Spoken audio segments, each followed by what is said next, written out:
When you think of South Korea, you probably imagine the glitz of K-pop, movies conquering the world, and an economy that always seems to be booming, right? But what if I told you that behind this dazzling facade lies a dark reality that few know about? Did you know that poverty remains a serious problem there? Did you know that the elderly are among those who suffer the most? Have you ever heard of elderly women resorting to prostitution to survive, or a slum in the capital that is the scene of tragedies the media simply ignores? It's disheartening, right?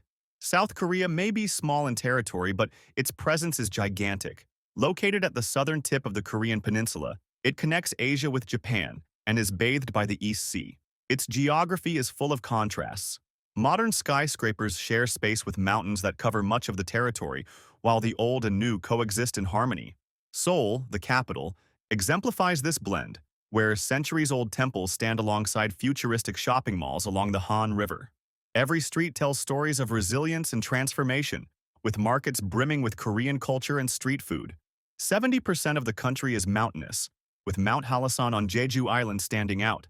This extinct volcano makes Jeju a natural paradise with beaches, flower fields, and lava caves. Rivers like the Nakdong and the Han have been essential for the country's agriculture and growth, making it one of the Asian tigers. The seasons transform the landscape from snowy peaks in winter to cherry blossoms in spring. And let's not forget the Yellow Sea, which, despite its name, gets its color from Chinese river sediments. This sea has had great historical importance as a trade route and battleground. South Korea's history is a saga of challenges, conquests, and transformations. Today known for its skyscrapers, cutting-edge technology, and pop culture, its path has been marked by decisive moments. In the early 20th century, Korea was occupied by Japan from 1910 to 1945. During this period, it was treated as a colony, with natural resources exploited and local culture repressed. Koreans were forced to adopt Japanese language and customs, and many had to perform forced labor. With the end of World War II came liberation but also the division of the peninsula. The Cold War caused the separation into two territories. In the north, a communist regime led by Kim Il-sung under Soviet influence, and in the south, a republic supported by the United States. The conflict soon escalated into the Korean War in 1950, a devastating confrontation that ended with an armistice in 1953, but never a formal peace. To this day, the demilitarized zone crosses the peninsula, symbolizing constant tension between both sides. In the following decades, the country transformed from a devastated agrarian economy to one of the world's fastest-growing economies. This economic miracle was the result of much effort and sacrifice, with strong investments in education, infrastructure, and exports during the military regime, making it one of the Asian tigers. Companies like Samsung and Hyundai have become global icons. However, challenges persist. Behind the modern facade, there is a less talked about, even darker side that we will now explore. South Korea, like other countries, faces the problem of rapidly aging population. With life expectancy expected to reach 90 years by 2030, the country has one of the oldest populations in the world. But the real problem is not living longer, which is an achievement in itself. The issue is that South Korea also has the lowest birth rate on the planet, creating a huge demographic imbalance. Since 2015, the government has tried to reverse this trend with financial incentives, such as housing subsidies and benefits for families with children. But so far, the results have been modest. The problem is that with a rapidly aging population and fewer young people to support it, pressure on the healthcare and welfare systems increases, and economic growth risks slowing down. As you will see, this is a cycle of tragedy. Why do so many people avoid having children? The reasons are complex. Long working hours, stagnant wages, and the skyrocketing cost of living make many young people think twice or even more before starting a family. Raising children in such a competitive and demanding environment is no easy task. Moreover, Korean women are changing their perceptions and priorities. Historically, and especially in Asian cultures, women have been educated to be submissive. Although the world advances in many areas, this submission remains visible in many ways. For example, take Chinese women today. They suffer stigmas and prejudices if they do not follow certain societal norms. Did you know that in China, parents still advertise their children, especially single daughters, in plazas as if they were at a marriage market? There are also courses that teach women how to behave at weddings. But perhaps the most absurd teaching is, if he hits you, don't hit back. Endure it, and don't ask for a divorce. Turning to South Korean women, the situation is not much different.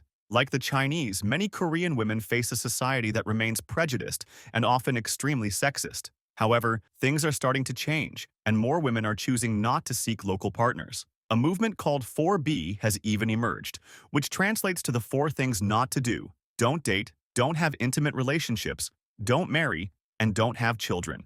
Although Korean men may seem like perfect princes in TV series, handsome, romantic, and attentive, the reality, according to many Korean women, is quite different.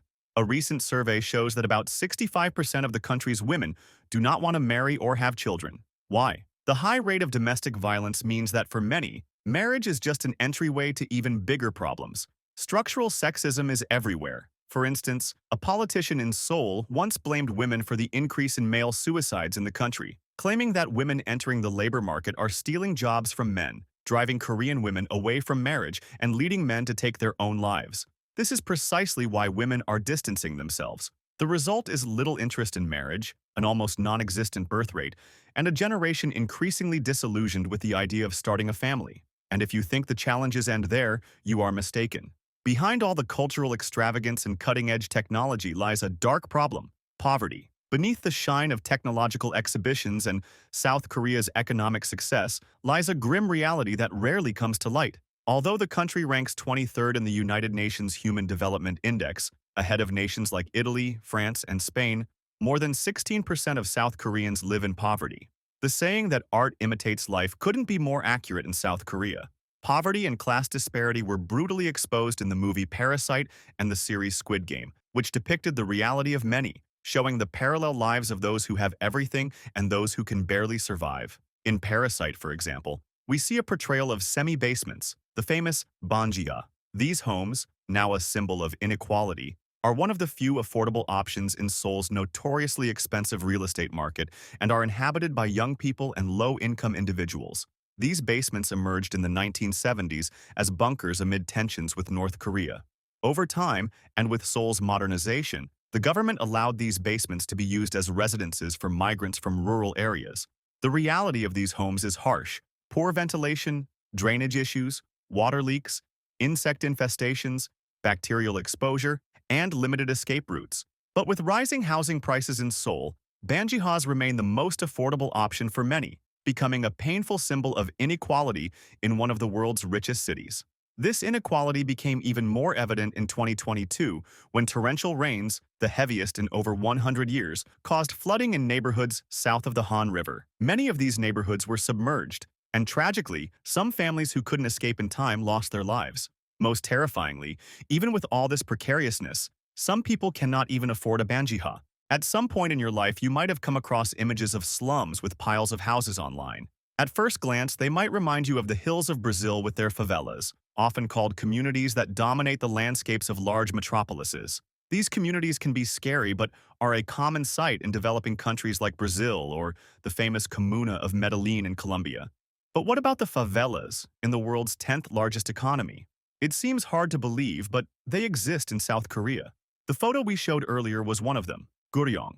This neighborhood began to form when the government allocated the area to people left with nothing after the war. With no alternative, many began living in precarious conditions on the mountain slopes. Over time, Guryong was revitalized, and artists gathered to paint the houses and scatter some works through the streets, attracting tourists.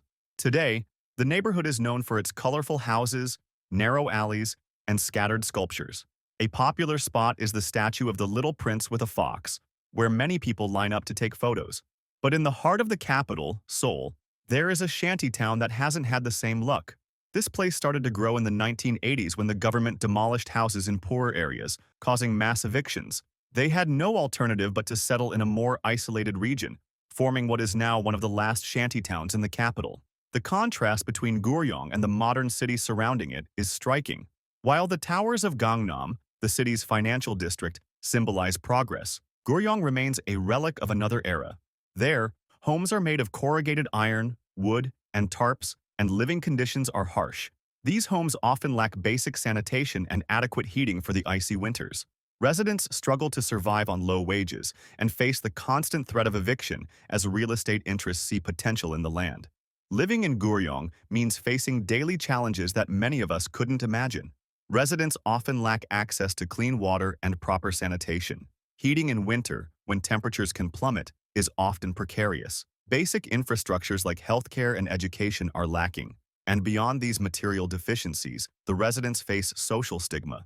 Many Koreans are unaware of the existence of such places, and those who do are often indifferent or scornful.